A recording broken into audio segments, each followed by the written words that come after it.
Hello, Sunshine. I'm Alexi Lalas, and welcome to the State of the Union podcast, where we look at the beautiful game on and off the field through the lens of red, white, and blue-colored glasses. This show will be talking Xavi, Vinny, the Lions, Pulisic, McKennie, Dest, Gio, Flo, KDB, U.S. Soccer Coaches Convention, Landon Donovan, Brad Friedel, Connecticut United, 20 years on from retirement, Bitconned, and so much more. But first, joining me as always, my friend, my colleague, my guiding light, David Mosse, a soccer savant and a Fox soccer researcher and writer extraordinaire. Mosse, how you doing on this Monday, January 15th in the year 2024? Doing well after a busy weekend of NFL playoff action. Congratulations on your Detroit Lions. Thank you very much. For those that watch the pod, you can see me in all my glory here in a bit of solidarity, not just with the Michiganders out there, but much of the country is freezing their ass off right now. So I got my little, hat on here, my USA hat. But as you mentioned, let's not bury the lead. How about them Lions, my friend? It was wonderful. It was emotional. My wife, tears streaming down her eyes. It was romantic.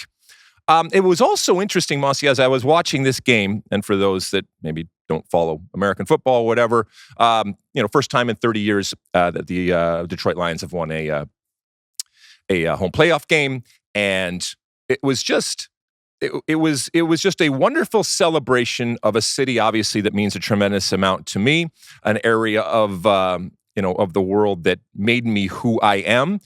But I also couldn't help thinking while I was watching this celebration, how the hell is it that MLS still does not have a Detroit team? And I am a proud owner of Detroit City there, but you see the passion, you see the numbers, you see what that city is, and especially downtown, which is what has been worked on, and to be fair, has improved over the years. And there was a time a few years ago when there was a possibility, and they snatched defeat from the jaws of victory. But congratulations to the Lions, moving on, and yet another home game, by the way, next week. And I think there is a kind of a feel-good feeling when you are watching the Lions. Obviously, those like myself and others that are from Michigan, that are from Detroit, it's near and dear to us. But I also get the sense that there's a lot of people that are, into this kind of ride that is happening with the Detroit Lions. So it's fun to see. And did you watch the game? I did, yeah. And what'd you think? They played great. Do you think the Detroit Lions have what it takes to possibly win a Super Bowl? Dare we dream? It's not outside the realm of possibility this year.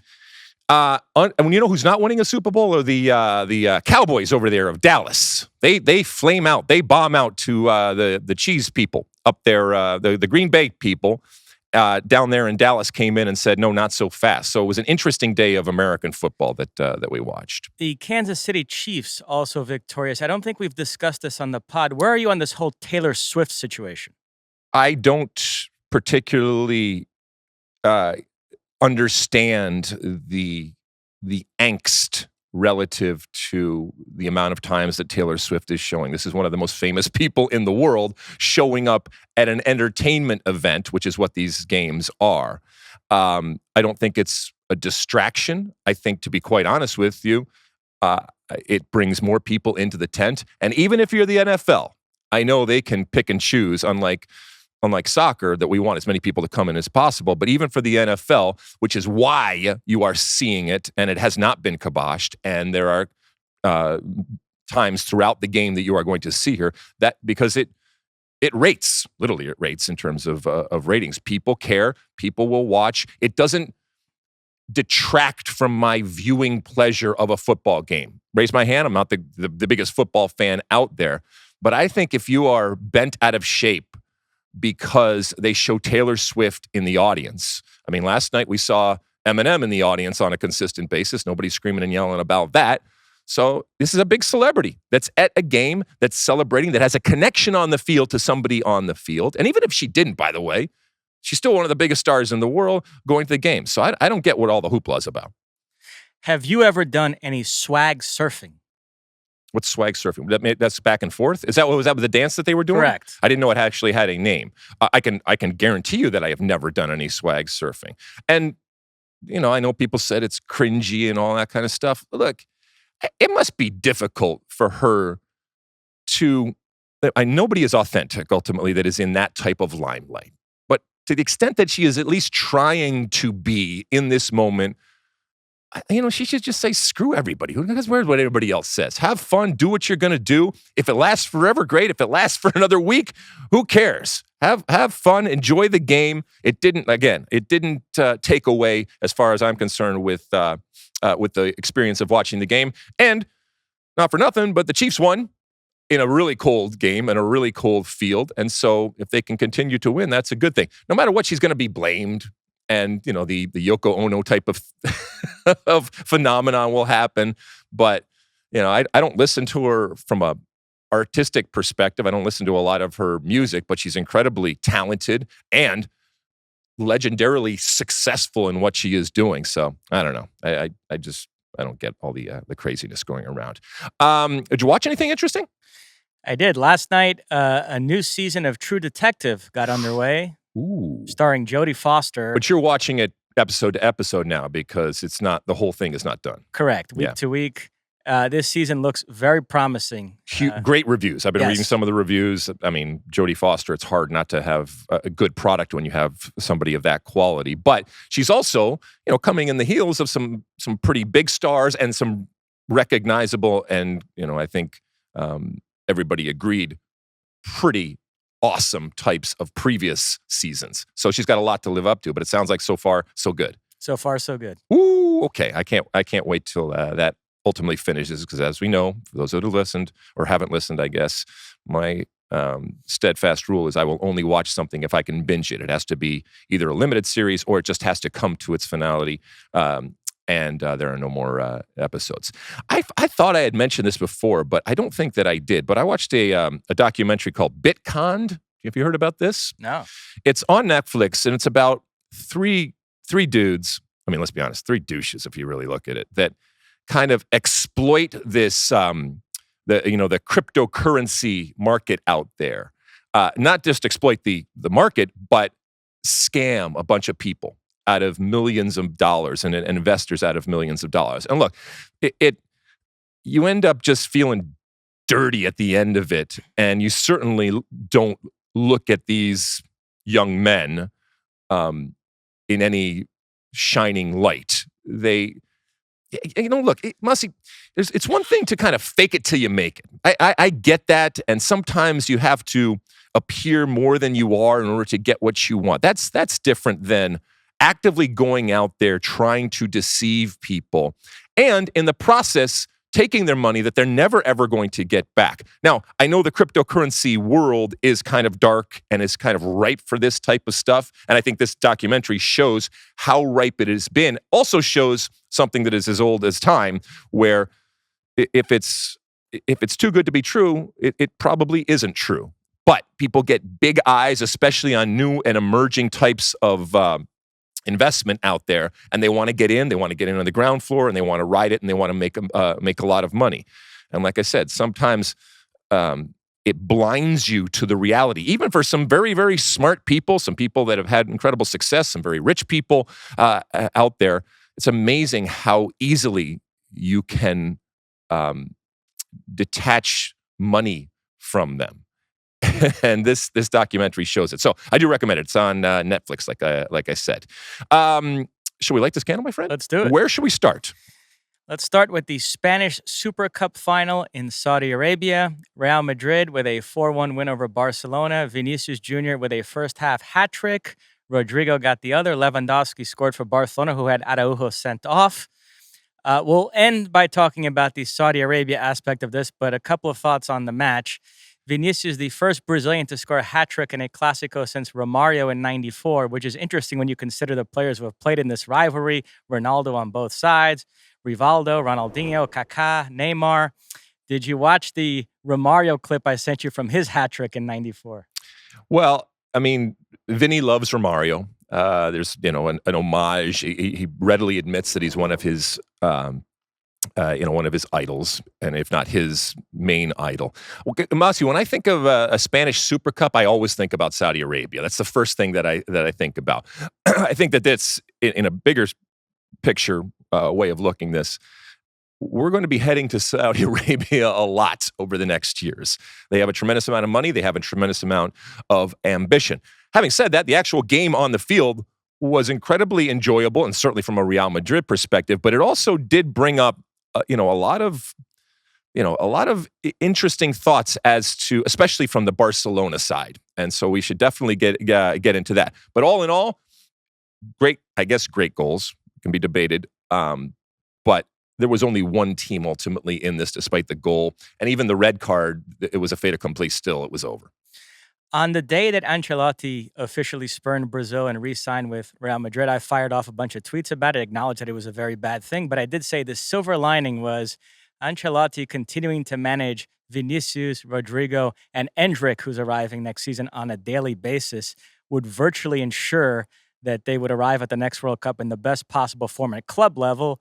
It's incumbent on the Brazil coach to then get the best out of him at the international level. Brazil do have a new permanent coach, by the way, this guy Dorival Jr. We'll get into that on a different day.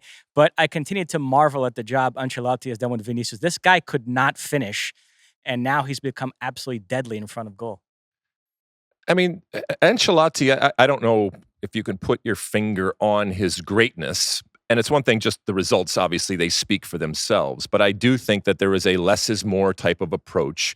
And I think that particular approach obviously works at an elite super club like Real Madrid, as opposed to other places where it might not, you have to be maybe more hands-on. But sometimes I would think at that level, with this collection of talent that we know is about managing egos, oftentimes as opposed to managing the actual kicking of the ball, sometimes it's as much about what you don't say as what you do say. And I get the feeling that he is a man of few words, but when he does speak, they carry a pop, if you will, and people certainly listen.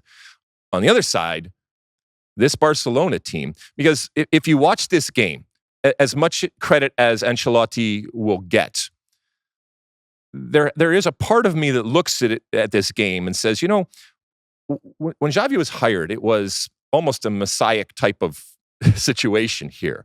You're looking at, arguably not just one of the great players in the world, but I think a lot of people even more so think about him as one of the great thinkers of the game and the way that he played, in the economy of motion, and in the ruthlessness of the way he went about his job. And so you're hoping, like any great player, you want them to be able to translate that to the coaching position. And it's not always that easy. But for example, as good as Xavi was as a player, when I see this Barcelona team defend like this, and a lot of attention is on, from a tactical perspective, this incredibly high line, should that be attributed to Xavi, or is that just these incredible players, and even from Barcelona, it's incredible players, just screwing up out there? Because if this is to be attributed to Xavi, this is a bad, bad look for one of the great theoretical masterminds of the game. I think it is on Xavi, yeah. He has this stubborn insistence on playing the Barcelona way, which obviously with the ball entails a lot of possession, but without it entails high pressing, high line, and it just made no sense against that opponent with players like Vinicius and Rodrigo. So I think he set up his team to fail. Well, then, is it really the Barcelona way? I mean, the irony is that Xavi wants to play in a way that requires a Xavi and others, but requires a Xavi that they don't have right now. So is it really a style? Is it really an identity? Or was it, again, just the timing of when this group was born and what they could, and the ultimate golden generation that made the style, as opposed to a style that you continue to foster going forward?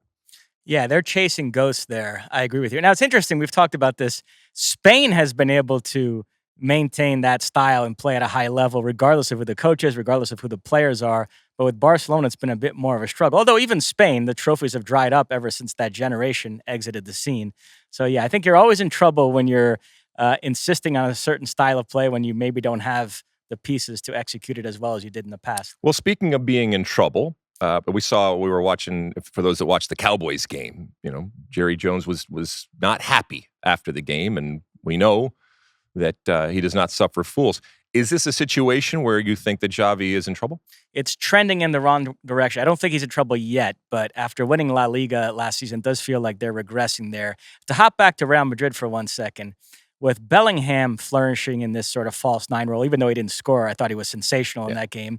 We come to expect him to score every single game. Yeah. So. Vinicius and Rodrigo benefiting from all the freedom. There's starting to be an undercurrent of, does Mbappe really make that much sense? Now, if you can sign Mbappe, I think you do it and you figure it out. But nevertheless, it's at least a conversation that's taking place in the Madrid media. What do you make of that? Well, Mbappe is still better than what they have. So if you have an opportunity to improve, and this is taking away dynamics, which are important. And again, for Ancelotti, he has to figure out if this is, if dropping Mbappe into your locker room is dropping a bomb in terms of damaging what you have cultivated, then yeah, that has to be taken into account. But ultimately, there's nobody on Real Madrid that does what Mbappe does. So it gives you incredible depth because you have world-class talent that's going to get pushed out, but you're putting arguably the best player in the game today into a lineup. And I don't think Ancelotti or anybody else is going to say, no, we can't possibly do that. And what Real Madrid has positioned themselves all after all of these years as, it lives up to that, which is important, and continuing to kind of live up to the brand that is, which is Galacticos, bringing in stars. Well, there's very few that are bigger than Mbappe right now.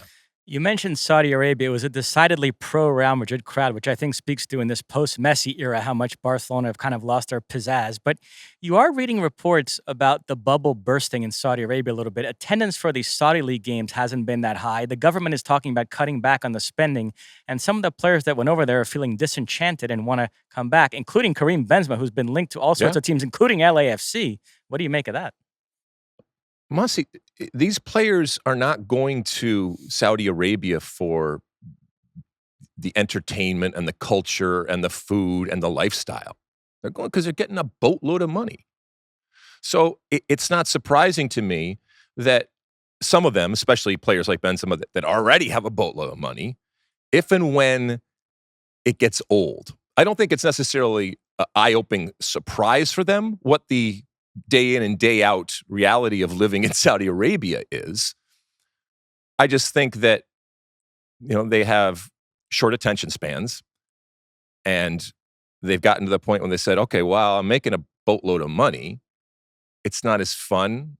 I'm not enjoying it either on or off the field.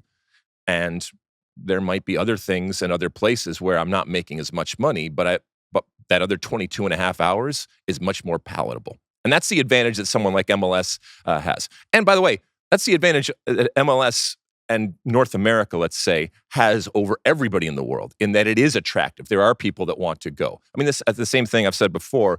The migration that happened to the EPL didn't happen because of the food and the weather, okay?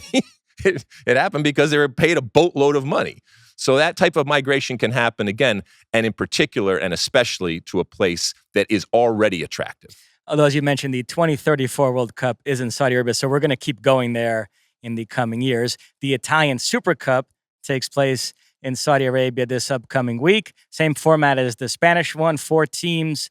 The semifinals, Napoli, Fiorentina, Inter, Lazio, and then the winners will meet in the final. Speaking of Italian football, plenty to recap in the last few days. Coppa Italia quarterfinals. Juventus with a 4-0 win over Frosinone. Both McKennie and Weah started, and Weston McKennie with 2 sensational assists. I mean, he keeps getting better and better, and I know we focus a lot on Christian Pulisic relative to what he is doing and has done over this season in Serie A, but as I said before, I think you can make an absolute case and a fair case that Weston McKennie has done not as much, but more, and is almost more important and more valuable in terms of his Serie A stint, I guess his reemergence in Serie A, because we know he's come back and gotten the work done. And I think he, some of these passes, and if you're watching the show, we're showing them right now. I mean, these are dimes that if Pirlo was doing it, they would be exalted to the highest heights. Now, he's getting plenty of attention and plenty of accolades as he should. And again, it's Frosinone, but this isn't limited to the Coppa Italia, and this isn't limited to inferior opposition where Weston McKennie is shining. So I'm so happy. Again, we knock on wood when it comes to all of these players that they stay healthy. But now that they are healthy and they've been healthy consistently, I think that not only are we from an American perspective, enjoying what's happening, but I think there's been a lot more credibility and appreciation outside of the American soccer folks out there that are saying, "Hey, man, these are some really, really good players that are fun to watch." So the Coppa Italia semis are set. Juve, Lazio, Fiorentina, Atalanta. That's not till April. The big Serie A match this past weekend, AC Milan with a 3-1 home win over Roma. Adli, Giroud, and Theo Hernandez with the goals. Pulisic started, played very well, and then came off on a double substitution that involved Yunus Musa coming on. And Musa almost scored a great goal hitting the post. So good vibes for the Americans. Great vibes. Pulisic, even though he didn't score, like you said, he was active. The Adli story is pretty amazing in terms of, talk about a redemption, if you will, and fighting and getting the opportunities and making the most of them. And then that Musa run when he comes on, and for those that didn't see it, I mean, he dribbled through a lot of people. And while we've seen Musa in the capacity of making up 10, 15 yards very quickly and bursting through in the midfield, this was a little bit out of his comfort zone, a little bit out of his territory, and he ended up toe poking it off the post. Would have been one of the great goals of the year. But again, he's getting time, and when he comes on, he makes a difference, and Pulisic just continues on. So big win for Milan. A lot of the talk was Jose Mourinho, who was up in the stands after being red carded yet again numerous times this year, who also might be on his way out. The Eredivisie came back after a long winter break. PSV with a 3-1 home win over Excelsior. Luc de Jong with a hat trick. Dest and Tillman both started.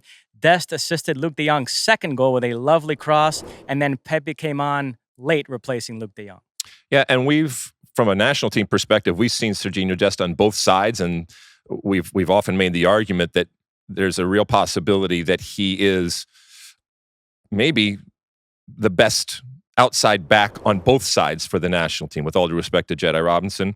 And so, this one, again, cutting, slicing, dicing, doing what Sergino Dest does, which is going forward. And when he has the ability and when he is playing on a team that is on the front foot and it is attacking, you see the best out of him. Sometimes the best is in the form of a highlight type reel, in beating players, and in this case, being a provider and providing the service again from that left hand side with his left foot. So he continues to show how valuable he is going to be for Greg Berhalter and this U.S. men's national team going forward. And can he be erratic? Yeah.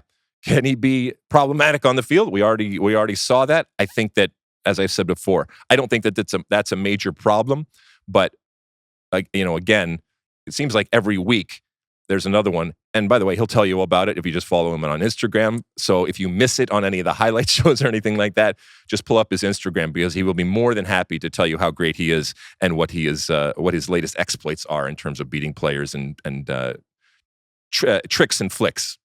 The Bundesliga is back after its winter break. On Friday, Bayern Munich with a 3-0 home win over Hoffenheim. Musiala with 2 goals. Harry Kane got the other. John Brooks, an unused sub. So much for the Harry Kane-John Brooks duel that Sean Sullivan had hyped up in the rundown. Well, we talked last show about the John Brooks contingent out there and kind of being shoved John Brooks. And, this is, I think this might be an aberration when it comes to it, but he didn't get the chance to shut down Kane. Did you see Kane? I was reading an interview earlier today that in terms of him thinking about his future, again, the U.S. came up. We know that he is a big lover of America and American culture, and especially when it comes to American sports.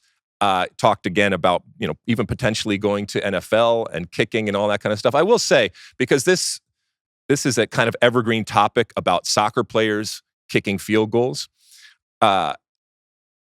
Inevitably, if you're a soccer player, at some point you will find yourself on a football field, or somebody saying, "Hey, try this," and stuff like that.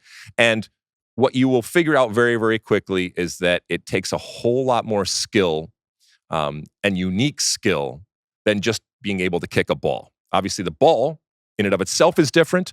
The amount of steps that you get are different, and getting it up in a very quick, short period of time to get over those sometimes 6.5 foot type football players is not the easiest thing. So from afar, it might look very, very easy, but the actual technique and practical application required, not to say anything of the mental capacity needed. Your former teammate, Tony Meola, famously tried out with the Jets. Remember that? Absolutely, yeah. So he did that stuff. And there are soccer players, and some former soccer players that are now kicking collegiately, kicking professionally out there. So it certainly can be done. But if you just think that, well, I'm a good soccer player, and so therefore I should be a good kicker, it doesn't quite work that way. Dortmund with a 3-0 away win over Darmstadt. Brandt, Royce, and Mukoku with the goals. Jadon Sancho came on early in the second half and assisted the Royce goal. Gio Reyna came on late in the second half, not much time to do anything. The big story with Gio off the field, he has switched agents, no longer with the Wasserman Group, now represented by Jorge Mendes. The stories are framing it as if it's to get a move in the summer, but a lot of rumors about him in this window. He was supposedly offered Marseille and turned it down. Now, La Liga teams are interested, Real Sociedad, Sevilla, so the Gio situation might be coming to a head here in the next couple of weeks. So, let's take the representation thing first. Going from Wasserman to, like you said, Jorge Mendes, super agent, if you will, and especially when it comes to Europe, Cristiano Ronaldo and all that. And, I think that they recognize that they want to move and that they feel a move is there in Europe, but they want more heft, I guess, behind the representation and experience and, I guess, power when it comes to this crucial move. Because I think this next move for him is crucial in terms of his development and getting to a place that enables him to kind of rewrite the Gio Reyna story. Because while everybody recognizes how talented he is, it has fizzled out when it comes to Dortmund in a way that you don't normally see young players. And so he has a little bit of rectifying, if you will, both he as a player and I guess his representation too. So that, and players change agents all the time. So you're saying that the stories are framing it as it's not going to happen here in this transfer window, but it's going to happen in the summer? Yeah, I read a couple of stories about him switching agents, and that's how they framed it. It's to help him get a move in the summer, but there are all sorts of stories about him moving. I guess it would be on loan this window, and then a permanent move would occur in the summer potentially. So maybe that's what's happening. Yeah, I never had I had a loan down in Ecuador, and so you're coming into an already established situation. It's obviously a very different type of dynamic when you're coming in the middle of a season, when you're coming in, like I said, to a team that's already been established both on and off the field. All of that dynamic, those relationships are there, and you just kind of are wedged in. And so there's almost a part of me that would rather kind of see him, play the summer with the men's national team, get a break, and then come in for a preseason and a regular preseason with whatever team he needs. Because I think Gio in particular too, this might be different for other players. I think Gio in particular, I think he needs to have that bedding in period where people understand, when I say people, his teammates mostly, understand what he is and what he isn't. Because he is a strange, unique player. There's talent there, but he's not like all other players. And I think if you are playing on a team with him, it takes a little time to adjust and understand that. So I'm not sure he could hit the ground running if he just changed here in the January window. I mentioned he was offered Marseille and turned it down. He was asked why, and he said it was because Ligue 1 didn't crack Alexi Lalas' top 5 destinations. He for watches, young America. He knows. Gio knows. He said, yeah, I'm not doing that. Boy.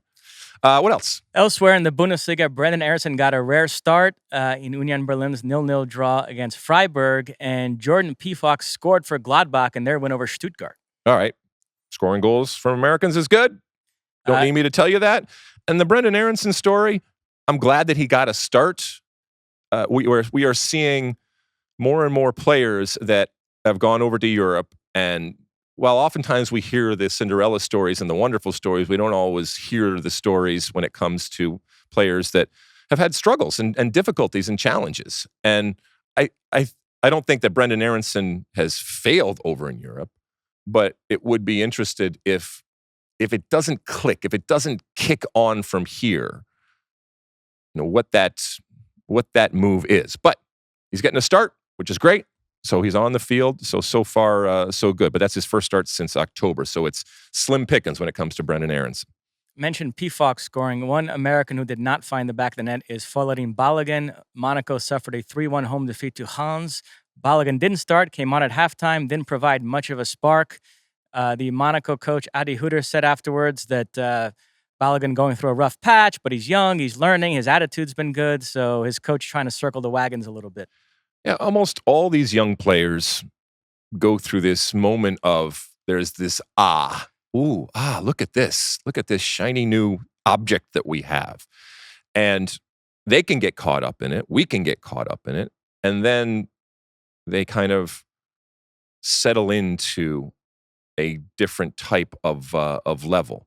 And we look at them differently. I don't think that that's necessarily the case when it comes to flow. But again, a lot of these players are very young when they are coming out of the chute and bursting on the scene and everybody gets excited and things are going well. And then when they get that first taste of things not going well, either just because the slog of a season or the change of a coach or just the soccer gods not smiling upon them, especially relative to people that score goals, they can go through this dip. Doesn't mean that they're any less of a player when it comes to flow, but I do think that our conversation relative to flow as the savior, if you will, for that number 9 position, I think it's going to get more interesting. I think that there's going to be more challenges, and it would not surprise me in the least over the next few years if, after all the talk of flow, there is a possible other hope out there, a new hope out there. There is another one, if you will, when it comes to the anointed ones or the hope and the force out there. Anything else, Mosse? The big one in the Premier League this weekend, Manchester City trailed Newcastle 2-1 in the second half. Kevin De Bruyne tied it up 2-2. And then who else but Oscar Bob in stoppage time with the winner. City take it 3-2 at St. James Park. Yep. Bob's your uncle there, my friend. It was interesting because you saw it happening, and it was kind of vintage Man City. And look, not for nothing, but when you can go to your bench and bring Kevin De Bruyne in, who is, off his injury and licking his chops, and then a star does what a star is going to do. When everybody's looking at him, scoring goals, diamond people out, including on the Bob goal at the end. But although Bob had some work to do, it was a wonderful first touch and a wonderful next couple of touches to put the ball in the back of the net. If you're Pep Guardiola or if you're a Man City fan right now, you got to be saying, wow. And if you are the competition of Man City, you have to be saying, look out.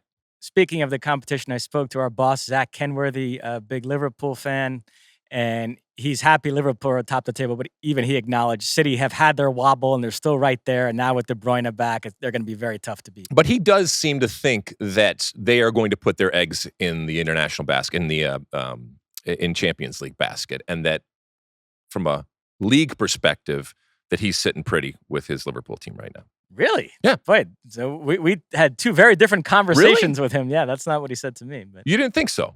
You don't think so? I spoke with Zach. All right, maybe he told us two different things, or maybe I didn't speak with Zach. It's a legitimate and fair argument. So maybe I'm just making his argument here in that, while to your point, this is a rising of Man City, I think that he feels that, the fronts and what's going on, like I said, the eggs are going to be in different baskets, and ultimately it's going to be okay for his Liverpool team. The other big one in the Premier League, United and Tottenham finished 2-2 at Old Trafford. It was a very entertaining game. Last thing in this segment, both the Africa Cup of Nations and the Asian Cup got underway this past weekend. We'll do Africa first. The stars are really showing out there. Mo Salah with a goal and an assist in Egypt's 2-2 draw against Mozambique. Victor Osimhen scored for Nigeria in their 1-1 draw against Equatorial Guinea. Senegal, the defending champions, beat Gambia 3-0 today. Sadio Mane got an assist there. If you're wondering about Morocco, who are looking to build off their semifinal run at the World Cup, They begin on Wednesday against Tanzania. Hakimi, Ziyech, Amrabat, and Nesri, all our old friends, are back for that tournament. So off and running with the Africa Cup of Nations. And then Asian Cup got underway. In the opening match, Qatar beat Lebanon 3-0. Akram Afif with 2 goals. Almoez Ali got the other. Those are names that ring a bell for us. We know him well. We know him well. Australia beat India. Japan 4-2 over Vietnam. Minamino with 2 goals there. South Korea 3-1 over Bahrain. Kang In Lee, a PSG midfielder, scored twice. I've been talking up Japan, but look out for South Korea. They've got Kim, the Bayern Munich player, anchoring the back line. Heung-min Son up top. So they've got some guys. So South Korea could be dangerous as well. Before we take a break, quick, Coda, in terms of coming on the air here, some breaking news relative to the EPL. Everton and Nottingham Forest have both been charged with breaches under the Premier League profitability and sustainability rules. It's the first one from a Nottingham Forest perspective, but we know that Everton was docked to the points earlier on this season, was charged early on this season. So Everton can't stop cheating here. What's going on over there, Everton? So we'll see if that results in more docking of points or possibly even more severe types of sanctions for Everton and Nottingham. And we'll see if it stops there, if there are others out there, because I would think that there are other teams that are shaking in their boots right now in terms of what they've done and looking over their numbers. Anything else, Mosse? That's it. All right, let's take a quick break. And when we come back, we're headed to the United Soccer Coaches Convention, where we spoke with Landon Donovan and Brad Friedel and all sorts of other people. So don't go anywhere. Okay, welcome back. Listen, we had a wonderful time over in Anaheim, California. I don't know if you've ever been there, at the United Soccer Coaches Convention. We took the whole kit and caboodle. Everybody came down. Wonderful work to set up our booth there on, I guess, what used to be called Podcast Row, but now podcasts are much more than just podcasts and bigger platforms. So it's just basically Media Row there.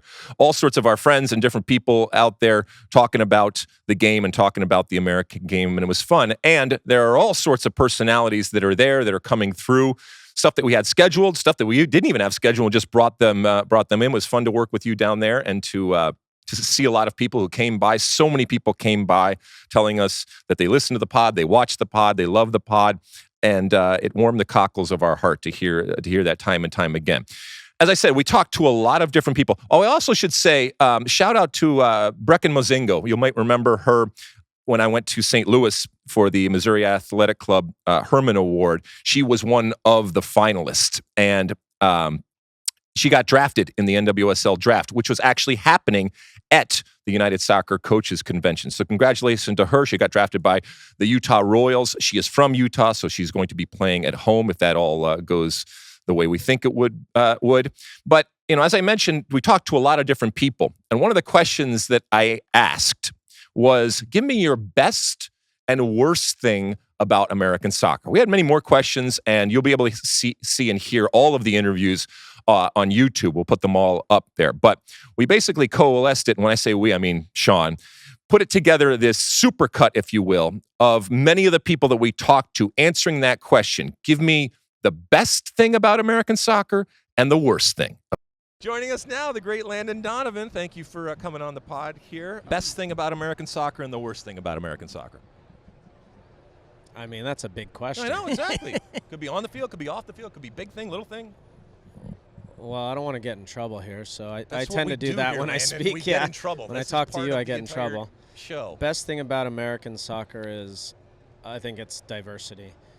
Worst thing about American soccer is probably the fractured landscape, especially the fractured youth landscape. See, there you go. You're not going to get in trouble for that. I'm canceled, baby. Ah, you're good. You're uncancelable. Joining us now, my friend, our former colleague when it comes to Fox, and just one of the great American soccer players in history, proud Ohioan. Is that what you say over there? Brad Friedel, as I live and breathe, my friend. Give me the best part about American soccer and the worst part about American soccer. The worst part's the easy one. It's the political setup. I'm not going to go down this rabbit hole too much, but you know what I'm talking. Don't look at me like that. I'll leave that to you. So the Federation? No. The political landscape that is like within the youth soccer world. where they're fighting, the fiefdoms and the soccer wars with the Z and all that kind of stuff. They're fighting with, like, thinking that their amateur club that is pay as you play is better than a free of charge professional club, and they fight against it. And there's a lot at the younger ages, a lot of fighting. Like it's ego and money. It's and just it's just a mess. Right. Like, and that I think that's the worst part, because as soon as you could fix it in one state, another state gets worse. And you got the populated states, you got California, you got Texas, you got down, the Florida areas and stuff, that there's so many good players. There really is. And getting the good coaches and infrastructure in gets blocked a lot. I think that's the worst. The best is that we are a country, if you look around the world, maybe India, if they could ever get it, that has the highest ceiling of potential for growth with a developed country for a sport, and I just do not see it slowing down for a long time. I do some work with investment groups purchasing clubs. America, I mean, they want to know everything it is. They want the multi-club system, but America, what's going to go on? 2020, you got Club World Cup, you got World Cup, you got the women's game, and then don't get me started. The women's game is enormous for teams. I mean, look what's going on in the Premier League now, and then they look back to America. So I think the best thing about U.S. soccer right now is the growth potential in so many areas, and people around the world are taking in not small little notices, like the amount of scouts that come over here from the Bundesliga and from Premier League. It used to be, well, let's get them into Czech Republic or Poland, see how they do. A small team in Holland, see how they do before we go. The big boys are coming over here to try to get players and coaches and technical staff and medical staff at younger ages, and when their careers are just starting, so they don't have to pay the top dollar for them. I think that's really exciting for the country as a whole. Randy Waldrum joins us here. Pitt, Nigeria, all sorts of things. Give me the best and the worst thing about American soccer. It could be on the field or off the field, but Yeah, pay to play. okay. Yeah, I mean, I think That's the best? no. That, I think that's the worst. I think.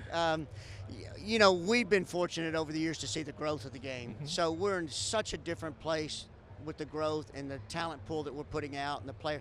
So the best part of it is, with such a large country, we have players. People that tell us we don't have enough good players to compete for a World Cup in the men's side, or to continue to be the best in the world on the women's side, that everybody's catching up. Well, we still have enough players and talent and enough good coaches in this country, if it's harnessed the right way, to achieve those goals, right? And it kind of upsets me when people say, well, the world's catching up on the women's side. Well, what the world is doing is they're now investing more money. Spain's invested more money, the Dutch, the French, all the top teams. England, they're just now starting to invest money, whereas the U.S. was doing it earlier. So that's why they're catching up. It doesn't mean their players are becoming better and better. I could go through a list of young players, for you right now, like a Jaden Shaw, that's going to be a great star for our national teams, and we have a pipeline of that. But I think our infrastructure is not right. I think the way our scouting system on the women's side, now I can't speak to the men's because I don't know it well enough, but on the women's side, I can sit here and honestly say some of the scouts we have, I look at them and go, what have you done to be able to be identifying players? You haven't ever been at that level. You don't know what it takes to play. And I think then club soccer is a nightmare. I mean, it's as good as there are so many clubs around, it's you're just fighting for players and fighting for results, and players are hopping from club to club. So I think that system is a nightmare. Pay to play, parents now aren't accountable. The kid's not getting playing time. They just jump. Players don't learn anymore how to go, I have to grind this out and get better. I'm not playing because I got to get better, right? And so it's easy to just go somewhere else and put on a different jersey and play. So there's a lot of infrastructure things that I think we've got wrong, and I don't know how to solve it because these clubs are making so much money. Yeah. They're not going to give up. They're never going to come together. Real quick, and I know we don't have a lot of time, but interesting, when I went out to Germany for the World Cup in Germany, we did a coaching course with the NSCA over there, and they took us to the federation and kind of discussed their system. But over there, the coaches are so player development oriented. If you have a youth player that plays for Schalke, a youth team, and you're in the second or the second division, and you're coaching a team in Bayern, you push your player to him if he wants them. Even if it's outside the club, we're pushing our best players forward. Here, you can't even, in a club, you can't even get an age group within your own club to push a player up because it affects that coach's team. It's just all kinds of things like that. I just think we've got to really, we had a 10-year plan 10 years ago to get us to this point. It's time to really have another plan to prepare for the next 2 World Cups away, on the men and women's side. I have a legend here in Peter Wilt. Yes. You have your own ideas. I want to hear some of those right now as we sit in this new year in 2024. The good and the bad of American soccer. I know it's a big question, but I'm just going to start it out like that and let you go. Well, the good is that the sport has never been as strong, as healthy, as broad as it is now. It's incredible. If you think back where it was 10 years ago and then would have thought how many teams, for better or worse, how many leagues, the quality, not just the quantity, of these leagues, teams, and players and coaches, I don't think anyone would have predicted it. So I think it's all wonderful. The flip side of it is, and I'm a contributor to this, there's these soccer wars going on. It's not united. Whatever the opposite of united is, It's divided. And I suppose in some ways that creates competition, and competition ultimately is supposed to, through evolution, lead to a better product. So I hope that's where this all gets us, but we're in such a crazy moment right now with people with different ideas, myself included, that there's not this unified direction forward. All right, that was interesting, and thank you to everybody that came on with us and told us their best and worst thing. We'll also have another super clip in our show later on this week with Carli and Mo and Warren and all the different folks that we had out there. Myself and Carli and Mo Adu and Warren Barton and Landon Donovan all did a panel there about what's going to come this summer with Fox's plans to give everybody a little peek behind the curtain as to what we are going to do with the Copa America and Euros, basically sunrise to sundown soccer when it comes to Fox and what we are doing. Mosse, if I ask you the same question, give me the best and worst thing about American soccer, what would you say?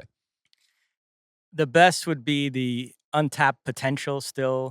Virtually all the top soccer nations around the world have reached a point where they kind of are what they are, while the U.S. still has such upside. The U.S. is sort of a LeBron circa 2004 as a soccer nation, where there's so much room to grow still.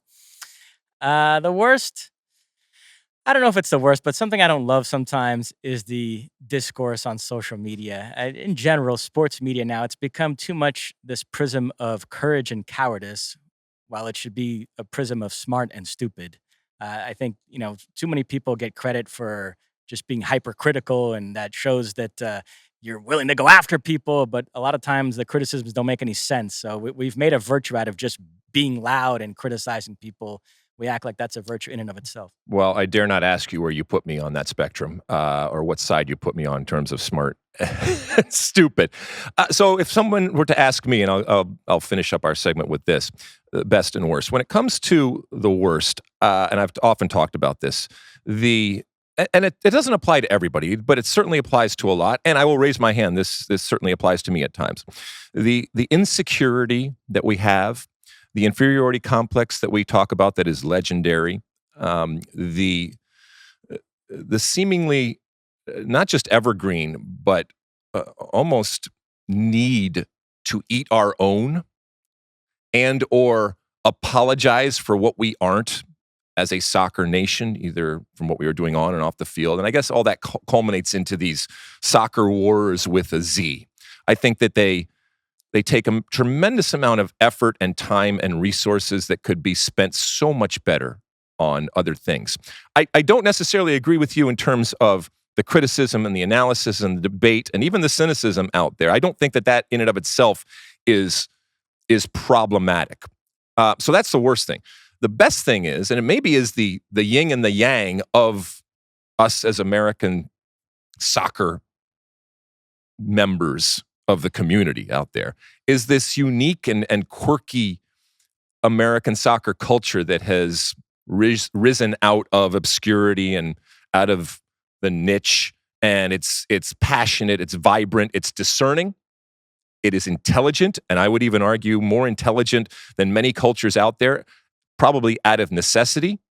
And I ultimately believe that it is something to grab hold on, not just internally, and to harness it and to own it, but even externally. I think it's going to become more and more attractive as we continue to grow. And I guess it goes back to your point about the potential that America has both on and off the field. And there's a reason why so many around the world, and you saw it at the convention, continue to look to America. There is gold in them their hills, and there is growth in them their hills. And people want to mine it from the outside. We should want to mine it from the inside. But if and when we do it, it's always going to be uniquely American, and that is never a bad thing.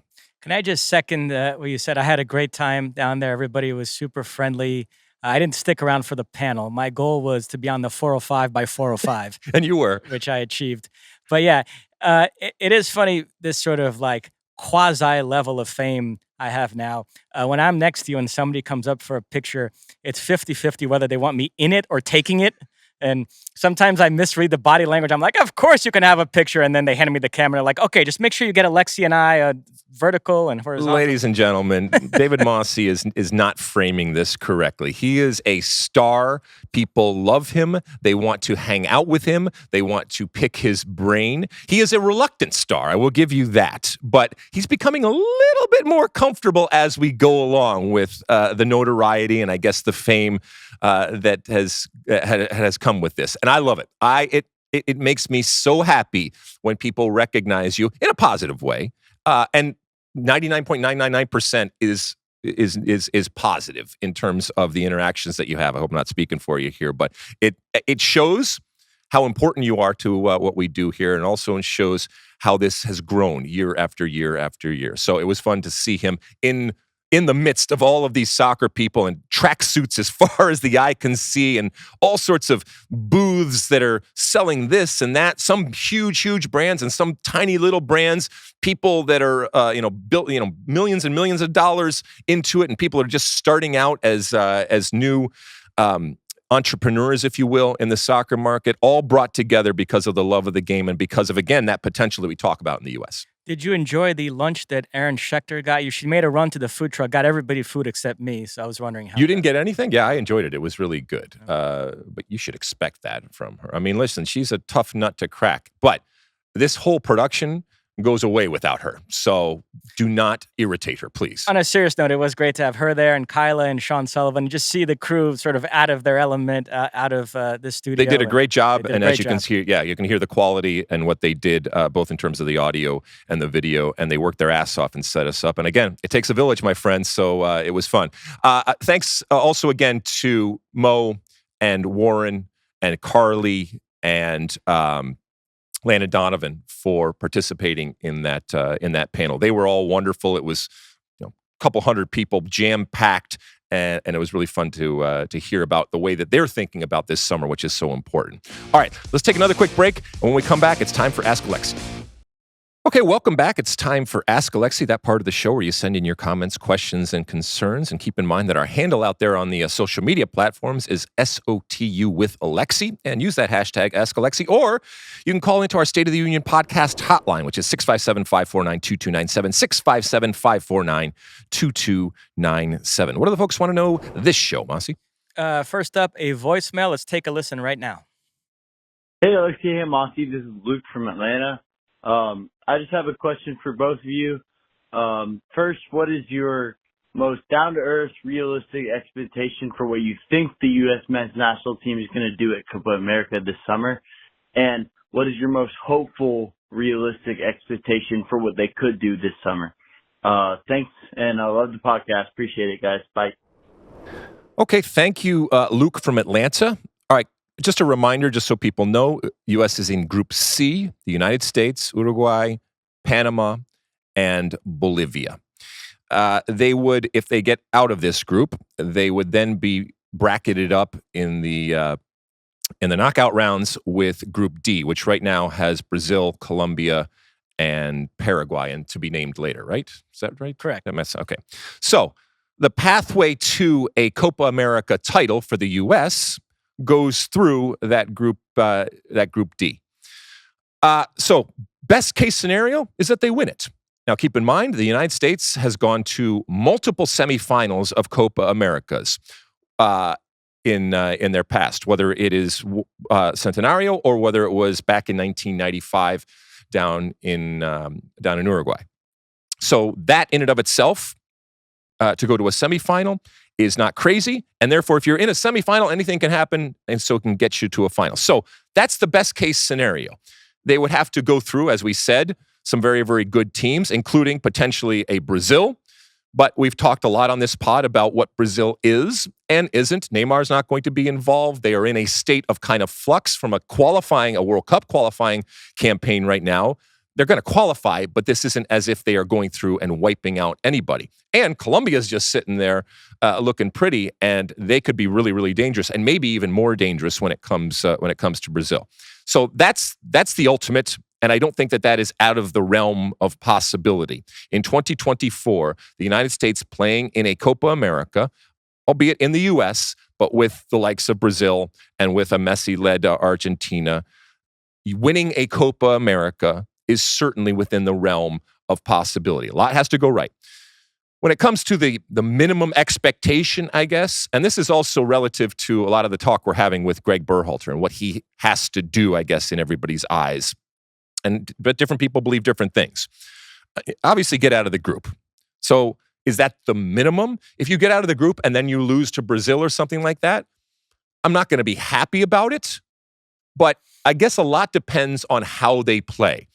And I guess the comp or the compare and contrast would be that round of 16 game that the United States played against the Netherlands, where not only did they lose, but they had moments, but in totality, they were not the better team, and they didn't show any signs that they possibly could be the better team on that day. And so if you're playing Brazil, for example, in that knockout round of the Copa America, and you play them head-to-head, toe-to-toe, and you give them a game, and you go out because somebody on Brazil does something extraordinary or crazy, then I think the feeling is going to be different. But certainly that would be the minimum. I guess the minimum would be getting out of your group. But even that, to me, sounds a little... I'm about winning now, so I don't care how it happens. I think the minimum has to be winning a knockout game. I agree 100%. I have very little to add. Group stage is unmitigated failure. Semifinals or better is undoubted success. Quarterfinals is that in-between where the how matters, as you said. If you outplay Brazil and lose because of a couple of unlucky bounces, you could live with that. Or if it's like that Argentina semifinal in the last Centenario 4-0 where you were never in the game, then that's bad. The exciting thing about a Brazil-US matchup would be the tactical battle between Greg Berhalter and Dorival Jr. Oh, hey, I'm here for it. Bring it. What else we got? Next up, Sounders Rumors asks on X, thoughts on independent clubs joining MLS Next Pro?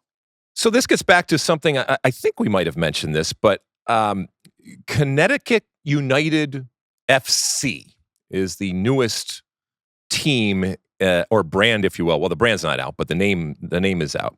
And they are the newest MLS Next Pro, excuse me.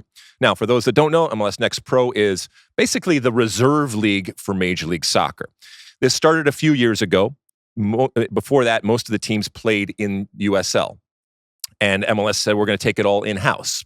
That's all fine and well, and in theory, it sounds good. But what has ended up happening is that it hasn't been as competitive as MLS would like, and it hasn't been as relevant as MLS would like, which is why that whole brouhaha that came over a few weeks ago when it comes to the Open Cup came about.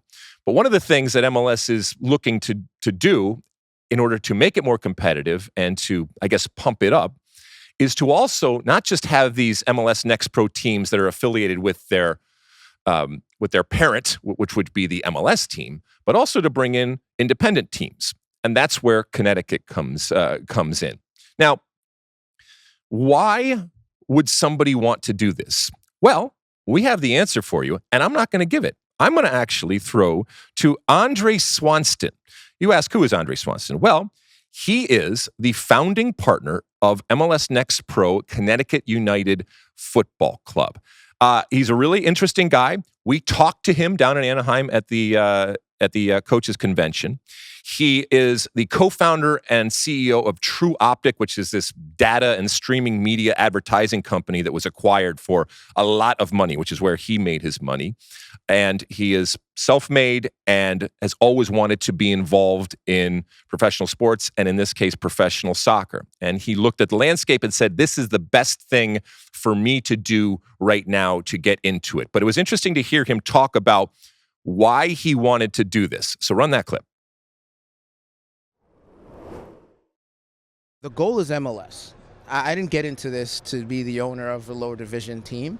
I got into that because I look at that as the stepping stone for something bigger, right? And so what I've been telling people is that we're going to build the foundation, right? Both literally and figuratively to be the next expansion team in MLS. And I think that is three core things. We already have on paper with the data the best expansion market, right? In terms of streaming, subscription, less competition, more Fortune 500 and Fortune 1000 companies per capita than any other potential expansion market. And so now we are launching a free youth academy. So we're about youth development. There's a whole lot of leagues saying they're about youth development, but their academies are subsidized. Their teams are subsidizing the pro team by charging families $5, $6, $7, $8 a year. We're having a free youth academy where we have 20 acres of land in a downtown urban area close to public transportation. So we have a viable location for a urban stadium. And so the goal is that after we build that infrastructure, that foundation, I think will have everything between the market demographics, the youth development, and the next pro team and the stadium project to be the most viable expansion market. Was the USL path too expensive, or was it just the value, again, of being in that ecosystem that is MLS and associating with that now powerful brand that you hope to be a part of in a full MLS capacity? Yeah, listen, so no, the USL path wasn't too expensive, but it didn't make sense relative to where I wanted to end up.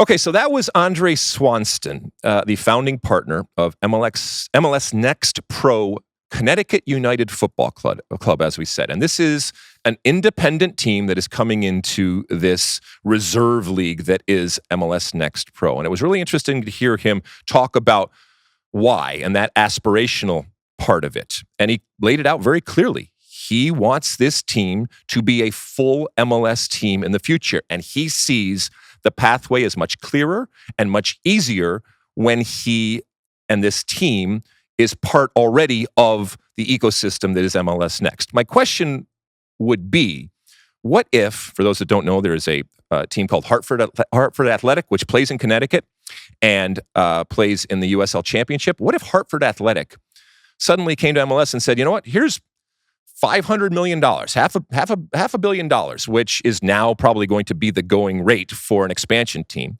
and we're going to build a stadium. What would MLS say to that? Why would they simply go with the Connecticut United Football Club when there could possibly be others that are going to pay maybe even more or certainly earlier than the Connecticut Football Club? So I get being part of MLS, and I get the thought that that makes you more valuable. But ultimately, MLS, from an expansion perspective, is going to go where the money is. And as long as you have good quality ownership that wants to spend that money and is willing to pay what the expansion fee is, that's what's going to carry the day. I do appreciate the fact that Andre told us what he wants to do, and I'll be interested to see how different or different at all this project looks relative to other teams, whether it's relative to other MLS Next Pro teams or relative to other USL teams out there. And this competition that does exist between USL and in particular between USL and MLS Next Pro and what MLS Pro wants to do, that's going to continue on. But again, a fascinating conversation with him. He's a really interesting and smart guy, and he's getting involved in soccer, and that cannot be bad. That is always good. So definitely listen to the rest of our interview there with Andre Swanston. And thank you for the question there, Sounders Rumors. Anything else, Mosse? That's it. All right. Let's take another quick break. When we come back, it's time for my one for the road. Don't go anywhere. Okay, welcome back. It's the end of our show, and at the end of each and every show, I give you my one for the road. I'm getting a little nostalgic, Mosse. I'm thinking back in time, and part of it is because I saw a a tweet last night from, what is it, Galaxy History over there, Galaxy being the Los Angeles Galaxy. And they posted the fact that it was lost on me that on this day, which would have been yesterday, I guess would have been Sunday the 14th, that I returned from retirement and signed with the Galaxy as a discovery player. And then they went on to list the success that we had. And it was incredibly successful over the next 3 years. But it got me thinking, and I told my wife last night that it's almost to the day, 20 years ago, that I guess within the month of December and then January, that I retired for good from the game and then transitioned into the front office, in this case of the San Jose Earthquakes. And, you know, a retirement for a player rarely happens the way that you want. Very few get to ride off into the sunset, and I'm no different in that I finished the year with the Galaxy. I walked into the late, great Ziggy Schmidt's room, and he said, it's not going to work going forward. And he was honest and open with me. I said, well, is it money? Or no, it has nothing to do with money. And we're going to go into, I guess it would be a different direction type of talk. Fair enough. But it meant that I could have, you know, chased the dream some more. At that point, I was 32, 33 years old. And coming to the end from a physical perspective, but I certainly had a few more. One door closes, another one opens. And right about this time, in the next week here or so, would be the 20 years since I was named the president and GM of the San Jose Earthquakes. I was given an incredible opportunity. I suppose nowadays you would have to, you know, call it a privilege, right? And I don't deny that. I was given an opportunity that many others wouldn't get. And I learned a tremendous amount and got dropped into this San Jose Earthquakes universe. A San Jose Earthquakes that was going through a lot of changes and ultimately resulted in the San Jose Earthquakes moving to Houston and then coming back in a much bigger and better form.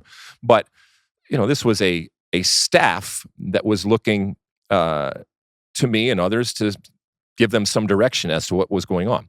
I'm not sure that I was able to provide that in the time, and I was learning on the job. I made plenty of mistakes. For those that are watching, you can see me here in a picture in my first press conference. And even back then, I was talking about the teams that I was associated with, making them into super clubs. But it was a crash course in the business of soccer. And it became very, very clear immediately, if I needed any clarification, that my career as a player was done. And it was very, very quick in terms of that transition. And as I said, I went on and had a wonderful, wonderful time over the next few years being involved, not just with the San Jose Earthquakes, but with a number of teams in a front office capacity. I have to ask, what's with the sideburns?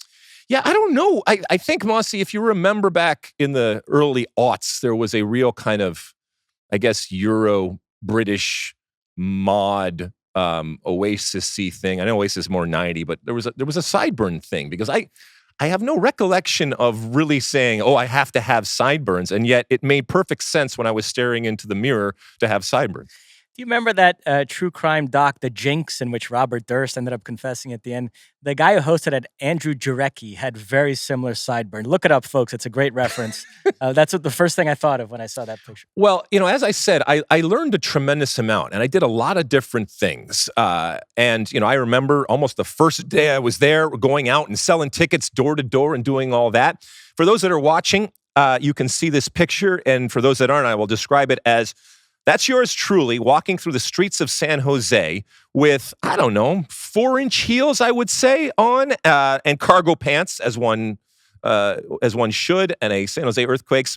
That right there, my friends, is a charity walk that we did years and years ago called Walk a Mile in Her Shoes. It is an international type of march, happens all over, where men and boys put on heels and walk down the road or walk through a course, basically to raise awareness and raise money to end sexual and domestic violence out there. And so we were doing all of these different community events. I was learning about how the business of soccer works. I was being exposed to a side of the game that, as a player, you are rarely exposed to. I was making new friends.